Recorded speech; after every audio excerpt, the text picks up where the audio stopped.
Hey yo, what's going on with the viewers of the tube? Tyler here of chicocrypto, coming to you with another candid video out in my backyard, aka nature, once again. So let's talk a little bit about the Bitcoin price before we get into what's not good at all. Most aren't prepared for what's coming. So the Bitcoin price was looking pretty bullish throughout the last 7 days. We went from 20K up to about just above 24K, but as of, last night, the price has started to retrace, especially this morning. We're at about 23K, just above it right now. So what's happening with the Bitcoin price? Well, Bitcoin is tied to the stock market. Yes, Bitcoin is following stocks step for step. The Dow opened red, pretty red, but it reversed, and the Dow is now basically at yesterday's close. And the Bitcoin price has started to follow stocks right back up. So I have a pretty big feeling that this week is just a scam pump all around for all assets to get, suckers suckered in. And next week, reality is going to set in and set in hard, because next week we have a few important things. Number one, July 26th through the 27th, Tuesday and Wednesday of next week, we have the next Fed FOMC meeting, and where they're going to announce their decision on interest rates. So the question is, what is the Fed going to do? Well, 75 basis points, what they did last time, is basically baked in. That is what the markets are expecting. But there is a possibility that they go higher or even lower. Higher wouldn't be good, of course. Lower would actually be great for the markets, and they would pump. So there's two things we need to look at regarding what they're going to do. Canada, who we usually follow what they do, because they release, their data first, they actually raised theirs last week or the week before that by 100 basis points. But just a few hours ago, the European Central Bank, ECB, announced that they had raised theirs by 50 basis points. So what is, the US Fed going to do? Are they going to follow Canada and raise it 100? Are they going to stick with the 75, or will they do a lower one like the ECB and do only 50 basis points? But that's not the only thing coming next week, and this is a thing that is not good whatsoever, and most people aren't prepared for it because most people aren't talking about it. But just after the Fed FOMC, July 28th, on Thursday, we are going to know officially if the US is in a recession, and most likely we are. So the Bureau of Economic Analysis, they released the GDP data. And if we have declined this quarter, then we are officially in a recession. For a recession to be confirmed, you need 2 quarters of declining GDP. So if we decline this quarter, last quarter we did, we will officially be in a recession. And let me tell you, the markets aren't going to react nicely if that is the case.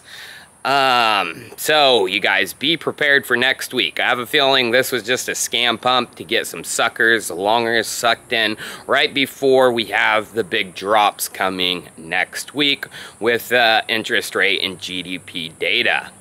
But there's also some other things that are not good in the crypto space. Not good whatsoever. Old musky boy, Elon, he decided to sell 75% of the Bitcoin that Tesla was holding on their balance sheet in their treasury. And it was a nearly $1 billion sale. I think $986 million.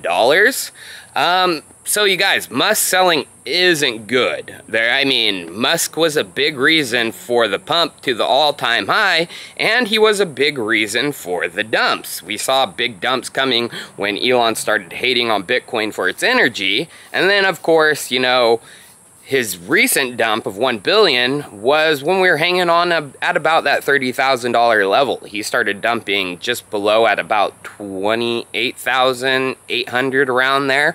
So the cascading liquidations and big fall we saw was probably triggered, you know, by Elon stepping out. Because I'm sure there were some people that knew the Bitcoin addresses. So once they saw Elon dumping, they started dumping, and we had a cascading liquidation.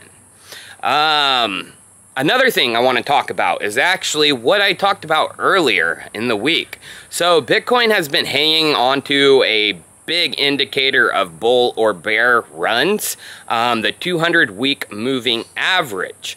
So Bitcoin had been below it, you know, for at least 5 weeks now, confirming that we are in a nice bear trend. But with the recent pump we had this week, we just got above it. So again, you know, being above the 200-week MA, it is a sign that we are turning bullish. You know, so a lot of technical analysis influencers, YouTubers, they started being like, oh, we are gonna go up and up, you know, bull run, because we are above the 200-week MA. But as of right now, we're basically hanging on it. If we get below 23,000, we're basically below it. And, you know, I have a feeling that the pump above was just to get a bunch of suckers, you know. Again, like I said, a scam pump to get people thinking we were moving into a full-on bullish trend. So again, that's one of the reasons I don't like technical analysis personally. I'm more of a fundamental analysis. I look for, you know, the fundamentals of projects, development, developers, you know, what they're building, instead of, you know, just looking at lines on a chart. Lines here, lines there, lines everywhere. But now let's move on to, you know, some altcoin news. I've been talking about, you know, old school DeFi projects for some time. You know, Aave, they released their own stable coins. Synthetics, they're doing extremely well as well. But another one is Curve and the Curve DAO. So there was actually a code release that basically confirmed that Curve was launching their own stablecoin. This is going to be big for the protocol, you guys, because as of right now, Curve uses other stablecoins, but now they're going to be able to swallow up a bunch of that market share with their own stablecoin. And this actually kind of leads me into a hint for tomorrow's video. I'm going to be talking about a few altcoins that I see as great pickups in this market. And one of them is an auto compounder for a Curve-based project. One of the largest Curve-based projects. I'm not going to say who it is because that would basically give away. But it's an auto compounder for the biggest Curve-based project. That should give you guys a good hint. And then there was some other good news out in the altcoin space. ZkSync, ZK rollup for Ethereum, EVM compatible, has only 100 days until their mainnet. They dropped a blog as well as a roadmap. So ZkSync has said they will be launching a token. They haven't said how, they haven't said when, but they do say a token is in the works. So does that mean an airdrop is imminent? Within the next 100 days, are we going to see a ZkSync token? In my opinion, highly possible.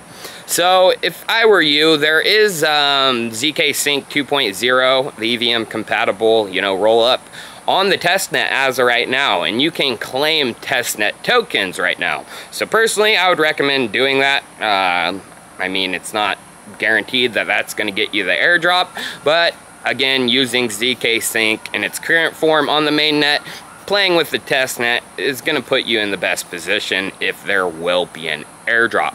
So I'll put the blog down in the description about the ZkSync testnet for claiming the tokens. But regarding airdrops, you know, there's other projects that are probably going to do it as well. Arbitrum, I have a feeling will eventually launch tokens, so of course use Arbitrum. Aztec Network, another ZK rollup. they actually launched on the mainnet, so I would definitely use them as there's no token. And there's another one, Atlantis Labs. It's basically a pooling protocol for under-collateralized loans to DAOs and institutions. There's a possibility that they are going to do an airdrop too. So again, use those guys and be aware of what's to come. I have a feeling this was a little bit of a scam pump, and we will be going back down next week. Cheers, viewers. I'll see you next time.